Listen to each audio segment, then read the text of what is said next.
A wonderful evening and welcome to the weekend edition. My name is Noro Sunday. It is the 5th of October 2025. Thank you so much for watching the weekend edition this evening and welcome back from the prayer places that you're from.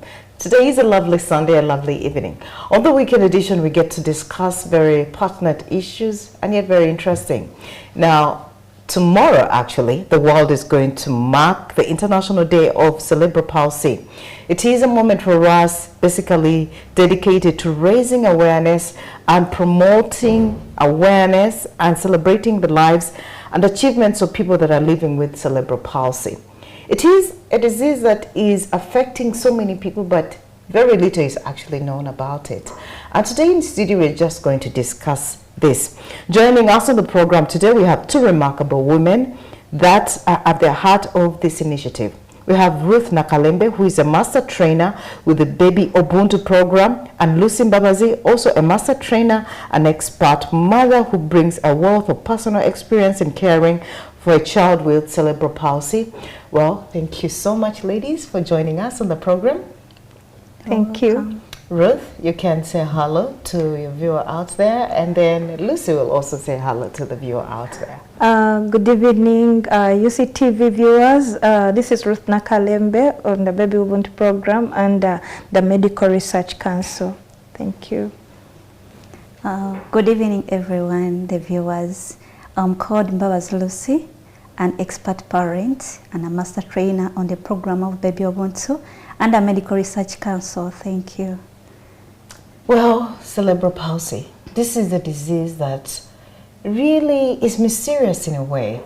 And so many people beat their heads around it with so many misconceptions and so many unanswered questions. And I'm so glad that the world is celebrating, marking actually a day really to raise awareness and give support to cerebral palsy. And I just want to turn to Ruth to start off our interview or our discussion today. Just help us understand a little bit about cerebral palsy. What is cerebral palsy and how does it affect children differently around the world? Okay, thank you so much, Sena. Cerebral palsy is a group of permanent disorders that affects children. It can affect their movements, their tone coordination. Usually children cannot be able to walk. Some of them cannot be able to talk. Some of them cannot hear, depending on how you were affected. It normally diagnosed at the early stages when the child has just been born.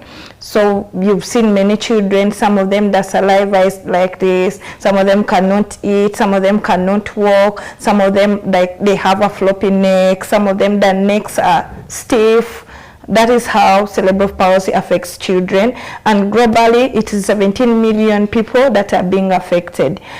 In Uganda here, it is 2.9 per 1,000 births that each and every child that is born has cerebral palsy. Globally, it is 1 per 1,000 births. That is the prevalence of CP globally, and the prevalence of CP in Uganda here. Some people do not know about it, yes, because they believe like CP, someone was bewitched and everything, because they don't go for the early diagnosis. Yeah. So they end up not knowing. Someone stays with the child, they do not know what it is. Exactly. Yeah. So there's so many misconceptions that are surrounding cerebral palsy, especially in Uganda. And you've given us the statistics, which is actually, it's a lot when you look at it. On the global scale and even on the local scale, really. I just want to remain with you a little bit. What causes exactly cerebral palsy? Now that we want to actually allay the misconceptions, what are the causes? How does that come about? The causes, or which we can call the risk factors, we have in three forms. That is during pregnancy, when the mother is pregnant, and then during birth, that time when the mother is giving birth. Then it can also happen after birth, even 2 years, because you can get an accident and the child gets a stroke and the developmental delay is in there. When you talk about during pregnancy, some of the mothers, when they get the infections not only affect the child, not only affect the mother, but it also affects the child who is inside there. And sometimes it's because of lack of oxygen. When a child is being born without oxygen, it affects the developmental brain that is growing. And then most times it's because of the premature birth. We've seen mothers giving birth before the 37 week, so it's also one of the causes. Some of them are born underweight. Their weight is so little. So those are some of the risk factors which affects or which causes cerebral palsy.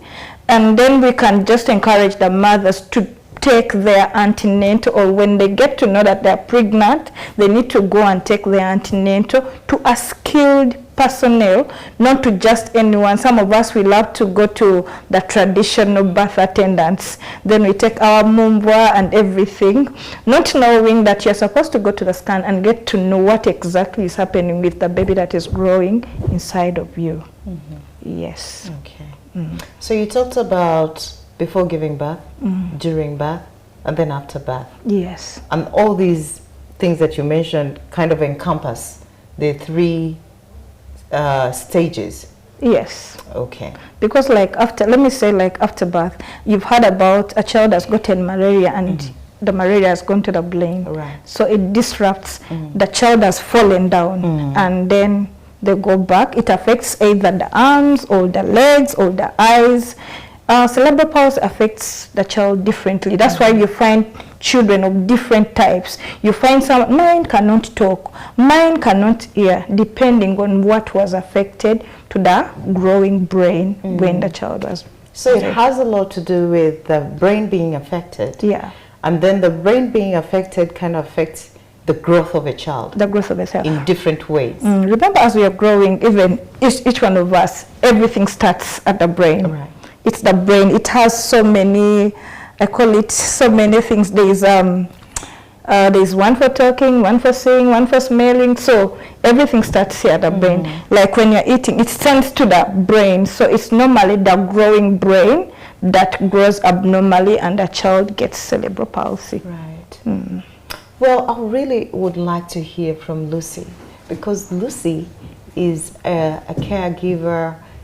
She's a mother of a child with cerebral palsy and a master trainer as well. And so she brings to this discussion real life experience of exactly what it entails to be a mother and a caregiver of a child with cerebral palsy. Well, Lucy, you're welcome once again. Thank you. And I just want to understand exactly, just give me a brief feeling of how you first felt having understood that your child actually has cerebral palsy. Thank you so much, the presenter. For sure, it isn't easy to take in that your child has got cerebral palsy. I remember I had a delayed labor. Then from there, we were discharged at the hospital. The child reached at 3 months. She wasn't doing anything like other children. So I had a question in my mind, what's happening on my child? So I had to go and ask the doctors where I delivered from, that was Mulago. And they did give me the actual answer, what happened to my child. That like some children grow with a low development, so just give it a wait and see what will happen. Because my child couldn't turn like other children at 3 months. Seeing was a problem. Everything was totally down. And they're like, the child is just weak. Until I went back, I was told that my child has cerebral palsy. What came into my mind was, is my child mad? Because I had to ask many questions to the doctor. What is cerebral palsy?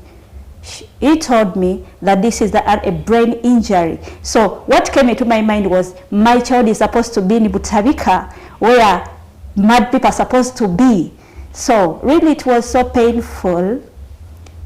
Like when you're told that, I went back home in tears. I was just down. So totally, it took me like 3 months when I was totally down, like my child couldn't do anything. So it's really very, very painful when you're told that your child has cerebral palsy. I can imagine. I can imagine, really. There's so much emotion there, as you were telling us a little bit about how you got to know that your child has cerebral palsy. Sure. And from on there, What are some of the steps that you took personally to get to that place and just accept the situation? How long did it take you? Really? For sure, acceptance, it's really a journey. It took me like 4 years to accept. But slowly by slowly, I had to accept that my child has cerebral palsy. Because I was told you're supposed to do physio, you're supposed, as we are heading, you're supposed to do an eye operation. It may be successful or not, so that like you should do physiotherapy, that was all. So other issues, I was like, is there any medicine which can heal my child? The doctors were like, no, there's no any medicine for a brain injury. So you just will have to do physiotherapy. Those things which will come, just thank God, and others may fail. So I had to be in those stages, like I had to follow what the doctors told me. But through that journey, there came an intervention called Baby Ubuntu. By then it was a study called Abana Study. So they had to teach us how to care for these children, the skills on how to care for these children. Really, that made me to accept my child during that journey. So it was so interesting that I was among the parents who were picked in that study. We had to learn what happened to your child, what was your journey during delivery. So I had to recognize what happened during delivery, that my child got cerebral palsy. So I got to know that, and I accepted it from that day after 4 years. Then we had to go through other modules like getting to know your child. What can you do when your child is not holding? What can you do when your child is drowning? What can you do when your child has stiff neck or floppy neck? Because I remember my child was very, very floppy for sure. But through those modules, everyday activities, for sure, this opened the way for my child to achieve some goals. Okay. Now, Lucy, before you continue, do you mind just telling us a little bit about, for example, she said that cerebral palsy actually affects children in different ways. Yes. How did it affect your child? For sure, I can't tell the truth, because you may find a child, when this child is not feeding well, is choking or gagging. You may find a child when he's not holding anything, the hands are ever closed like this. You may find the child when he's very floppy, or other one is very stiff, or other one is floppy and stiff. They can't turn, they can't talk, they can't do what. But Ruth has told us that every child is affected differently. Because you may see the children, they're all the same, they behave the same as CPs, but every child is affected differently. I may try to work on my child, and you may also try to do a lot on your child, and my child improves than yours. So that's why we always say, just take care of your child, do what you're supposed to do. Don't look at the other person's child, just to do what you're supposed to do as a parent. What are some of the challenges? I still want to stay with you. Just what are some of the challenges that you face on a day-to-day basis as you're caring for your child, really? For sure, the finance part of it is is a challenge, because these children are very expensive. The feeding, the caring, because every time they get sick, they need good diet. You have to put more you have to put more on this child. That's why we always say these children are very special, they are very expensive. Financial part of it is really a challenge. And most of us, I can include even myself, we are single mothers. Even finding a job is not easy having this child. So we keep in that challenging, like financial challenges. So then the other issue about the challenge is stigma within the community. For sure, when you have a child with a disability or a developmental disability, that is CP, we are stigmatized from your own family, from the family of your husband, even out to the community. for sure, when you hold this child, they're like, this is a curse. So every family complains, this came from your side, this came from your side. Outside the family, they're like, these children are really a curse. They can't associate with others. Some people, we are not accepted when having this child within the community, because the way they behave. Some of them have voluntary movement. Wherever you hold them, they keep on like rotating. So when a person who doesn't know this is cerebral palsy, he may say, really, these are spirits. So stigma is too much within the community and within the families. That is really sad to hear. Really very sad to hear that actually people stigmatize a condition that is out of, brain and development. And it's really sad to also hear some of the challenges that you go through really as a mother with a child with cerebral palsy.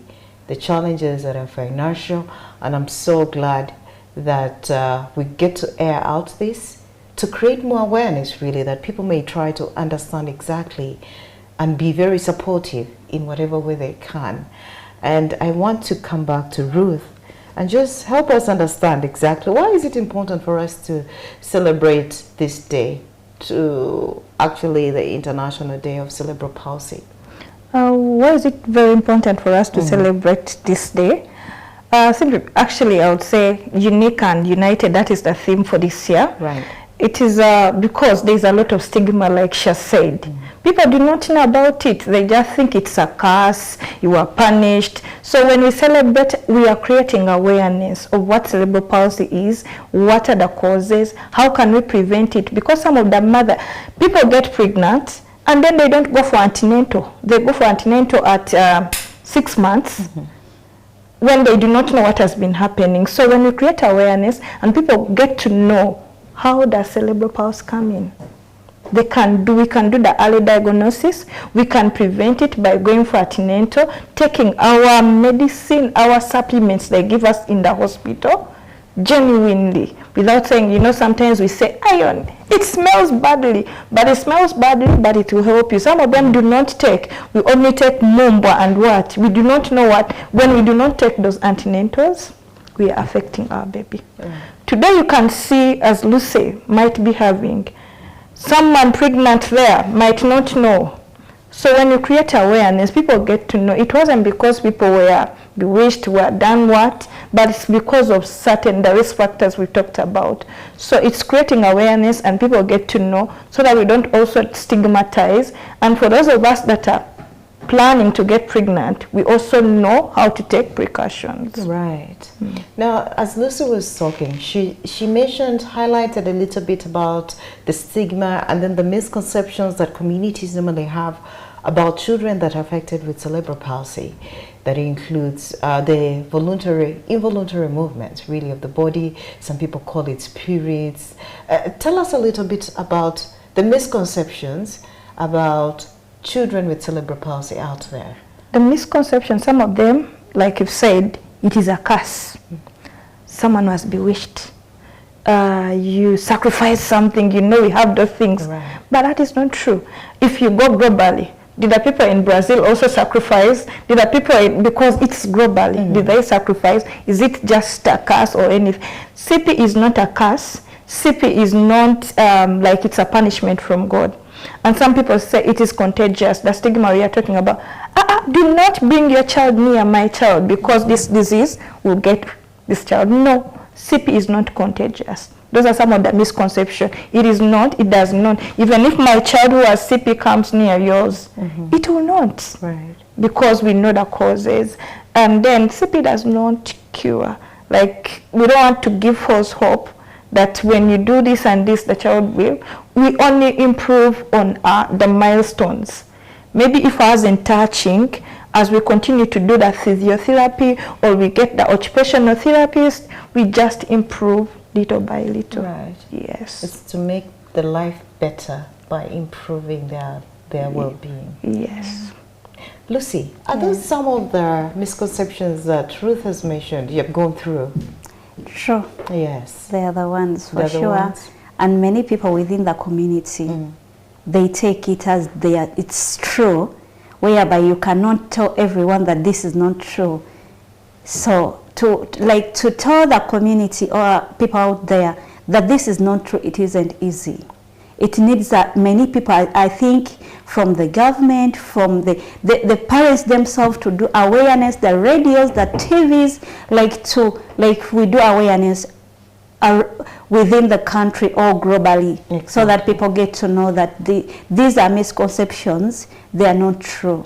Exactly. I just want to remain with you there and just tell us a little bit more. How do you balance your emotional well-being, financial, as a caregiver really of a mother with a child with cerebral palsy? Give us a little bit of a picture of how you do that emotional, financial, and your physical well-being really as a caretaker. Yeah, thank you so much, the presenter. For sure, it wasn't easy at first, because I remember I was working at a center, so I had to drop my job, because I couldn't balance my child and the job. The in charge was like, Lucy, you have to choose one, your child and the job. So I had to choose on my child, because my child needed time to create room for improvement. I dropped job for 5 years, taking care of my child, because she needed me and she needed time so that she can also improve, because these children, they need time. Right now, while I can say I'm somewhere, because my child has improved. Right now, she's in a boarding section. She can stay there for a term. With CP, I can do my daily work. I'm an expert parent, training other parents on how to care for their children of CP. I work with Medical Research Council as a consultant. So I feel like where my child is, I cannot be like her. I don't have stress. Where she is, she is accepted there. She can stay there with others and socialize, because the time I gave her before created this room for me to be independent. At least I am relieved right now. So I can do my work. I can travel to other countries, like spreading the gospel of Baby Ubuntu on how to care and on how to care for children with cerebral palsy and get knowledge. And this is done through participatory approach, whereby parents gather together as a group. We share experiences and share knowledge as a group on how to care for these children. For sure, I care for myself. Sometimes I take myself out, because self-care is also very important. I cried for almost 7 years plus. But this is a time I'm like, I've accepted my child in the condition she is. I know this will not end tomorrow. I have to take care of my child and also do what I'm supposed to do. I have to handle whatever comes on my way. So sometimes I'm like, I have to care for myself also. So I take myself out. Very important. Yes. Very important, Lucy. Yeah. It's very important to actually take good care of yourself before you can actually care for someone out there, because you can't exactly give what you do not have. If you don't first feel in that love, that care, that everything that you want, you can't make sure that your child is also being cared for, which is really encouraging. It's really good that you actually took time to take care of your child to a point that you are now independent and you can do so much, and you're so confident that he or she is actually doing well wherever she is. A child with cerebral palsy in a boarding school is actually a very big achievement, very huge achievement, and I must say that is a job well done really as a mother. And this also gives you actually room to do other things and take care of yourself and travel the world, which actually most mothers can't do even with normal children, you know. Sure. Interesting, because of the way they have actually brought up their children. And you talked about how you actually do most of the care for your child, and it has reached the point where you are actually independent and she or he can actually take good care of herself wherever she may be. Just give a parent some few hints out there of some of the few things they can do, you know, for starters, as a parent who has a child who has cerebral palsy? Thank you so much, yes. Presenter. So this is my encouragement to parents having children with cerebral palsy. Mostly are mothers. Some of the daddies ran away because they can't handle the condition, and some of them, they're like, these children are very expensive. For sure they are, but many daddies run away. So this goes to the failed parent, the failed mothers for sure, because I'm also a mother. So please, acceptance is a journey. For sure it is a journey. So let us try and accept these children in the condition they are. For example, these children, they need comfort, love, care, and time. So when we do that, for sure we are going to achieve some milestones, and we shall celebrate. For sure we shall celebrate parents there, I know. Then the other issue is about self-care. For sure, sometimes you feel like enough is enough after acceptance. Wherever you see your child has reached a certain milestone, for sure, it needs celebration. I always celebrate my child's milestone, even right now. Because I remember one day I was like, will this time reach when I can sit with my child and have a conversation?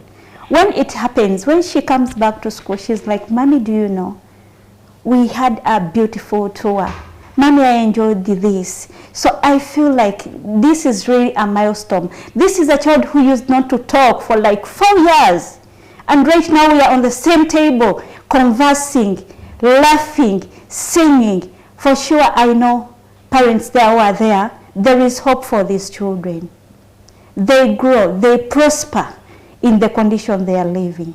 So this is the main point I want to utter out.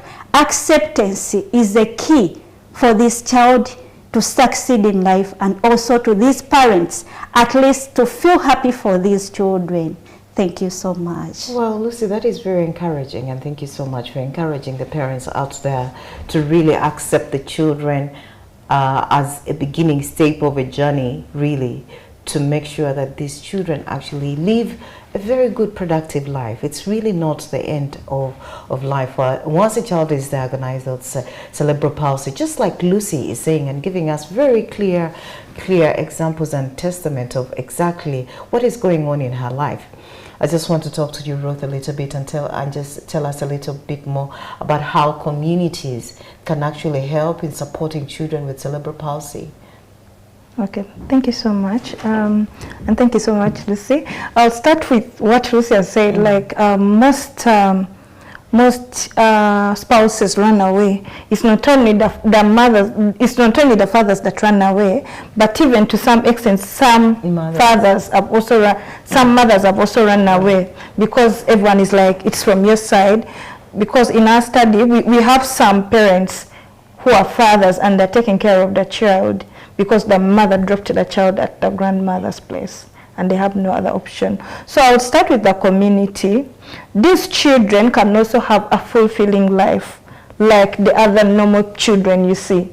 They can laugh, they can do anything, but because of our stigma, we cause these mothers to hide the children in the houses.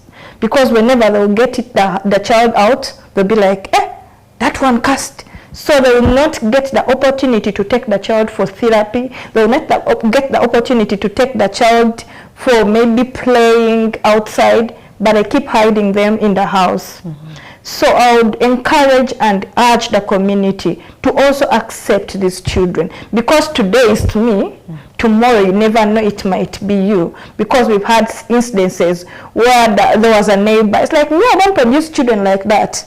That next time, they also got the same challenge. So you do not know what might happen. It might not be you, it might be your sister, it might be your brother, it might be your cousin. It is all around us. So I urge the community to accept these people. We don't put, like even in the taxis where we walk, you cannot go with that child, you know, saliva all over, and they're like, oh, do not stand near me, do not sit near me. We are pushing these mothers instead of creating room for them and accept these children. we are pushing them away. So I encourage the community to accept also the children, to accept the parents, especially our relatives. Please accept our children, accept our wives, accept our husbands, because none of them prayed to have such a child. When you push them away, they might not go for therapy. But when you encourage them, they will go and there will be improvement in the child's developmental outcomes. When you talked about improvement in the child's development due to some of these things that you've been highlighting, I just couldn't help but wonder the role of early diagnosis in cerebral palsy. How important is that? It is very important, because remember, the child is just growing. We can do that. We are just making the brain to wake up. Than when you bring the child at 7 years, when already the muscles are sleepy, we are trying to do therapy, and then we might end up breaking the arm. But when the child, when it's early diagnosis, like at 3 years, at 2 years, it is easier. You start slowly by slowly. Also, if Lucy had not gotten to know, and then she takes the child at 11, it is very hard. It is very hard. But when you get to know, like, my child has this is what we train them, go and do this. If it's seeing, we tell you, put things that can make the sight to see. If it's hearing, we teach them, like, go and be banging. So you put it to the side so that the child is able to detect the sound. So when we get to know early, there's some very, very great improvement, rather than when you take the child when it's late. It also happens when we are very old. Our bones are already stiff and we cannot do anything. But when the child is young, it is easier for us to do it. Oh yeah, that is so true, really. Early diagnosis is very important when it comes to you know, helping the child develop better. Lucy, you want to add on something on early diagnosis? I think it helps. It's one of the reasons as to why it's actually helped you very well. You did first Uganda to go and look for any other sources of help. No one told you that is a witch, you know, something to do with... I've been told for sure. I've been told by the relative, can we try this? We try this, child was a train, we try this, the Bibo stuff. So, but nothing happened, changed on the child. So time came, I was, enough is enough. I have to resort to the medical personnel. So the earlier the better for sure. So early, how early was it for you? What, the child was the child was at 9 months. 9 months. That's when, for sure, it was too much.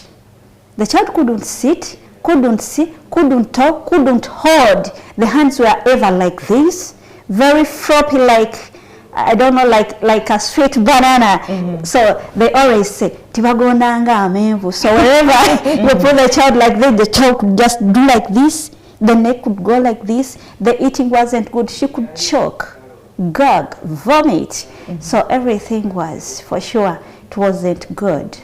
But the earlier the better. I just thank the physiotherapist and this doctor who opened my mind for sure that this is cerebral palsy. Though I didn't accept, the acceptance came from the groups which are, they're called early intervention groups. They are participatory approach groups whereby you learn skills and get knowledge on how to care for these children. For sure, hearing the stories from various parents, this opened my mind that I'm not alone. And I'm like, the earlier the better. When you start this child when the baby is still young and the brain is still growing, we are just wakening up these nerves, which are like, they're like, cause for the command of our body to do something, to walk, to see, to eat, to do what, the command is the brain. So, and the brain has tissues, and every tissue has part to do with your body. So I'm like, so I have to start. Holding the child couldn't hold.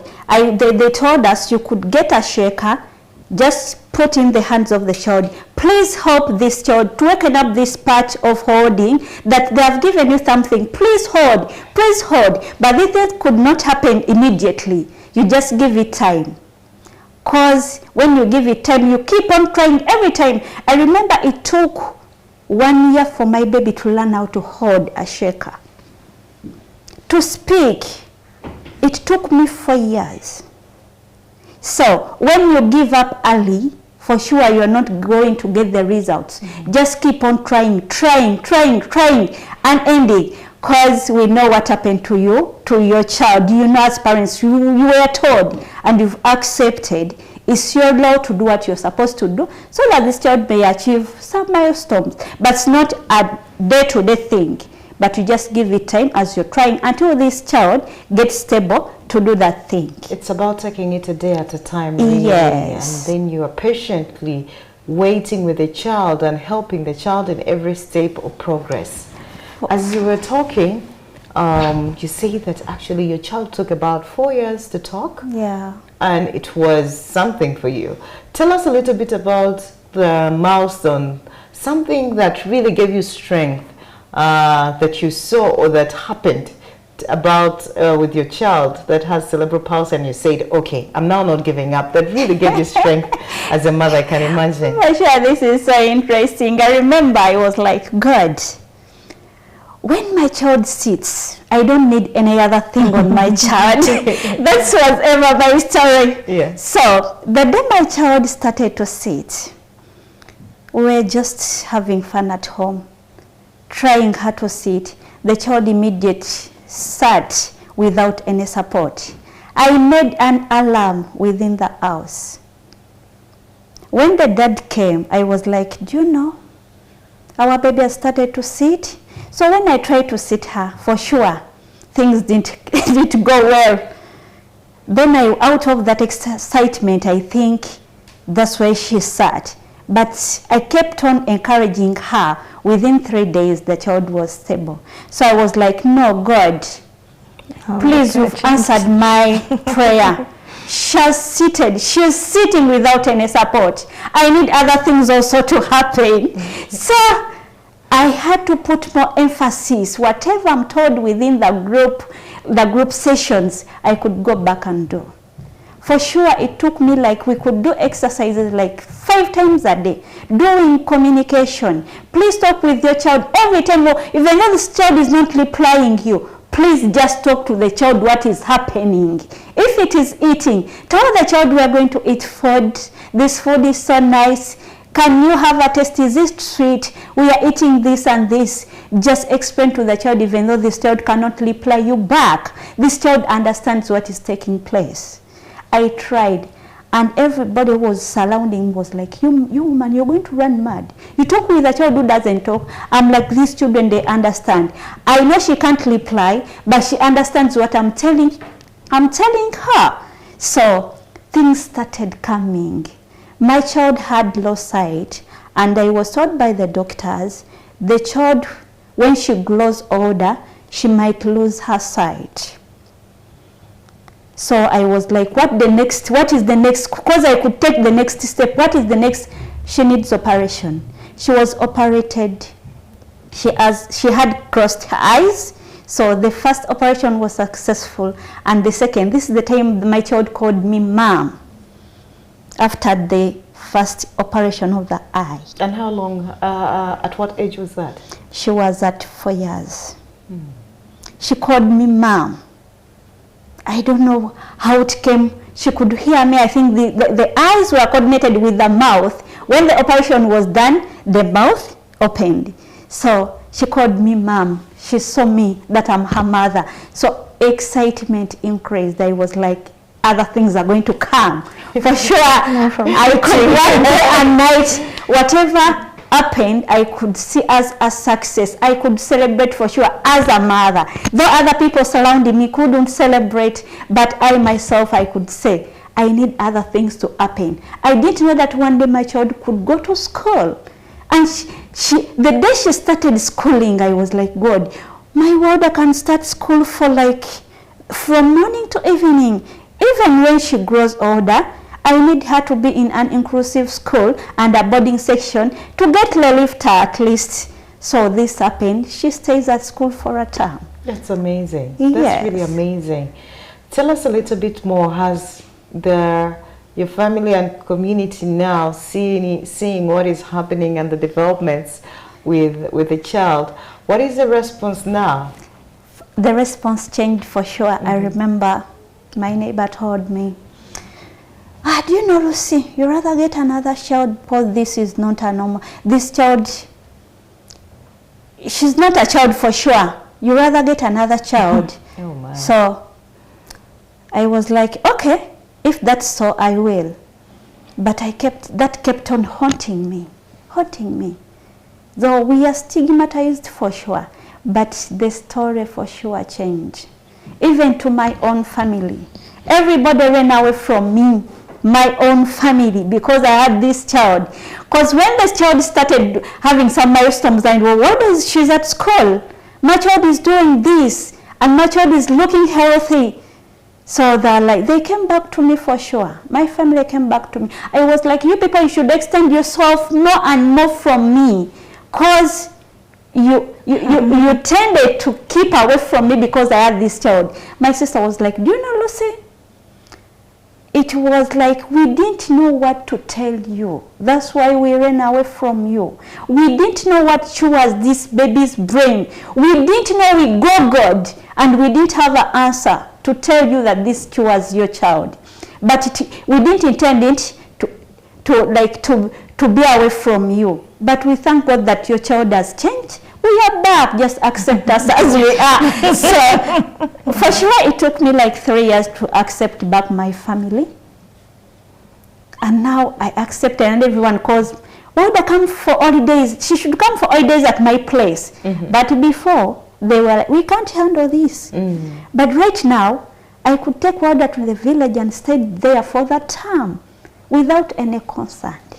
Well, that is really good. For sure. That is really good. And but the community always comes back. The family, they always come back when they see change in your child. Right. That's what I can tell. And that is also because of the effort that you're putting. True. And not giving up on your child and just having faith in your child. Because you were saying when you saw an improvement, you say to yourself and you're like, God, then there has to be something better coming, really. And you didn't give up on your child. You were there and you had faith in the little steps and the little developments and the little improvements as day by day. That's amazing. Well, thank you so much. Ruth, you want to add a little on that? She said it all as a mother, really. Just to add on, like from the mothers, we normally train in the groups. Like she said, it begins with you. When you don't accept, you won't be able to take care of that child. And when that child is not looking healthy, like you've not cleaned them, that's when that society also backs off. It backs off because you've also neglected your own child. Right. So who will love the neglected child? It begins with us, the parents. Let's love up. I know it's challenging to the caregivers there, to the mothers there, to the fathers there, but let's accept, like Ruth has shared her story, when we accept the situation, we are positive in the way we are going to take care of the child. But when I'm not, we've seen a lot of emotion breakdown. People are just moving from here, like you go from this, I don't know which doctor to which doctor. Yeah. So they keep on moving, eating their money. Many people have stories. They're like, I went here, nothing was changed. I went, they prayed for me, nothing was changed. Not until they accept, now let me take care of my child. Like Chris has shared, we've gotten some mothers who have told us, like, when I started to care positively about my child, even the society started. Chris has even forgotten to tell you, like even the neighborhood, there is a lady who is an Adventist who normally takes Wilder to church. It's so amazing when she told me the story. I'm like, what has gone to church? I'm like, with who? Like, they've gone. So it's because you love your child, even the community can do so. Very nice. Yeah. Very nice. It actually starts with you. Yeah. It's very important. It starts with you. If you reject your child, then the world is going to reject the child. You know? If you love the child, then the world is going to love the child, really. I just also want to remain with you, Ruth. Tell us a little bit more about, now that we have loved, accepted, we're doing our part as caretakers, as mothers, as a family, as a community. What more, though, can government and this organization do to make it a little bit easier for children with cerebral palsy? Okay. This is a call to the government, especially we've seen mothers are crying financial constraints. Getting the assistive devices is very expensive, the wheelchairs, the hearing therapies are very expensive. So I would urge the government, the policy makers, at least to bring them closer to the people, but when they're at a lesser cost. And then more training of the health workers, because some of the mothers leave the hospitals when they've not given them the proper diagnosis, and then they go back home there, and then things worsened. So the government, actually when you check the book, the book where they're supposed to be recorded, we do not have a book where we record disability. But when it comes to CP, we cannot even say this is the number of cerebral palsy children in whatever. It's out of the research that we've done. But when you go to most of the health centers, especially the private one, they don't have even the disability book. So we do not know. People go and then they're like, it's no more. We do not know. But when we have that numbers, that data, it can inform the policies that children are there. And then they also make the rehabilitation. When we say the rehabilitation, we have Mulago, which is normally, we have the clinic, which is always on Tuesdays and Thursdays, but it's for all children in general. But then the children with disability, we do not have. We have the private one, like we hear about Katalemwa and then Kosu, but the government, we do not know. So we need to come out as the government to see where can we take our children for rehabilitation. We've done a study in Kawempe, and then when you ask them, where do you take your child when they have this? We do not have somewhere where they can go and get that device, like the wheelchairs. It's through some of the NGOs. So it is a call to government also to think about inclusion for these people, only the people with disability and then the children with cerebral palsy. Very important, really. Lucy? Yes. You could also tell us what you want to see actually in support really of children with cerebral palsy from the government. It may be policy or anything else that you see is really lacking that will be very helpful. Thank you so much, the presenter. For sure, there is a lot to improve by the government. We had the Nachivubo Rehabilitation Center, whereby right now it's not working because of funds, but it had helped many children with cerebral palsy. Parents really appreciated, but now it lacks fund from the government. So we need more rehabilitation center to support these caregivers at a free cost. Then medicines. We have unprotected children, whereby you can go to the hospitals and these medicines, they are very, very expensive for sure. Please, government, provide medicines to the hospital so that these parents can access them at a free cost for sure. Because we always have a lot. The finances, we have no finances for sure. Taking care of this child alone or with somebody else, it is very expensive. That's why they are called special children. For sure, being special, you also given special things, and you end up like, for sure, things are not working well when we're missing some medicines on the child. When the child is progressing, is missing this, the child goes back. So government, I call upon you, build more rehabilitation center, provide medication to the hospitals for these children. Then the other thing is awareness raising is very, very important. Please, government, put money on the radios, fund programs concerning disability or developmental disability and CPs among. Let us be known as parents of children with cerebral palsy that this is not a curse.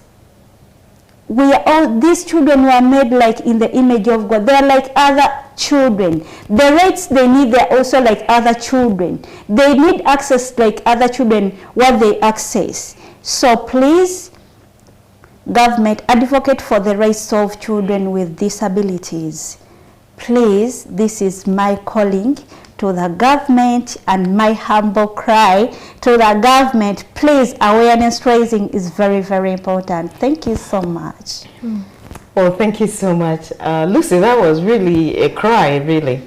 And I believe that that cry has been heard. Well, it has been really nice having you, Ruth and Lucy, to the weekend edition. Unless you have like a closing remark, Ruth, yes, let's take a closing remark. So as we close, just one thing to encourage you. Each child of cerebral palsy is a unique one. They have dreams, they have laughters, but our stigma puts them down.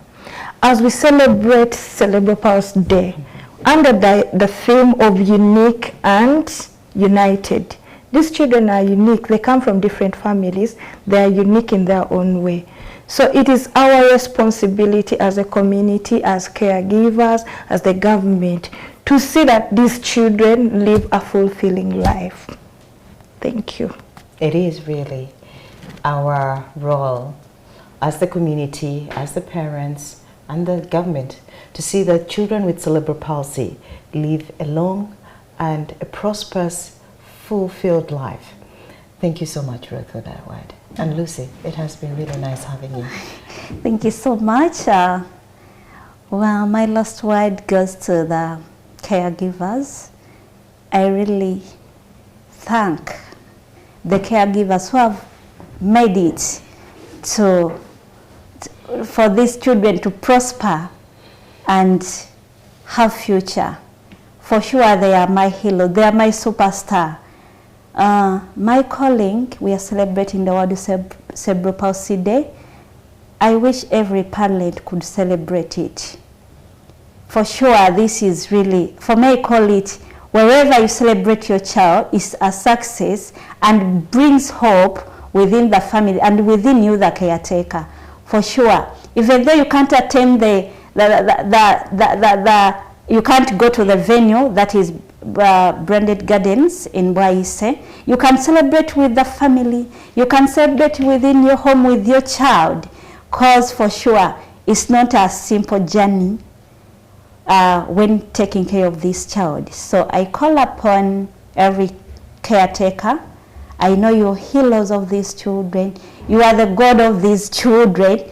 Because for me, I always believe that these children were created in the image of God. Whatever you do on this child, which stigmatizes this child, for sure, one day you pay for it. And the good thing you do for this child, one day God is going to reward you. I call them, these are blessings from God. They are gifts from God. Why am I saying this? Many parents could say, I remember one story the caregiver told me, do you know, Rosie, when my child is not around, we can lack food. But when this child is around, for sure we don't lack anything. We are rich within the house. So I call them their blessings. They are created in the image of God. Please, let's celebrate this day. At least do something special for your child on 6th of October. Thank you so much. Thank you, Lucy, and thank you, Ruth. And I would like to thank you who is watching the weekend edition this evening. It has been nice having you as we discuss cerebral palsy, as tomorrow is the International Day. Well, it is up to us. It's up to you and I, the community, to make sure that these children actually grow up to be well-rounded children, children who are going to prosper, children who are going to develop well, without any kind of stigmatization, without any kind of reproach or neglect. Let us be there for these children. And to the mothers or to whoever has a relative with cerebral palsy, encourage them, celebrate them. They are children, they are uniquely made, and they are gifts from God, really, made in God's image. And you and I can see that they both prosper. And with that, really, we wish you a very lovely week ahead. My name is Nora Sende. Until next week, take care.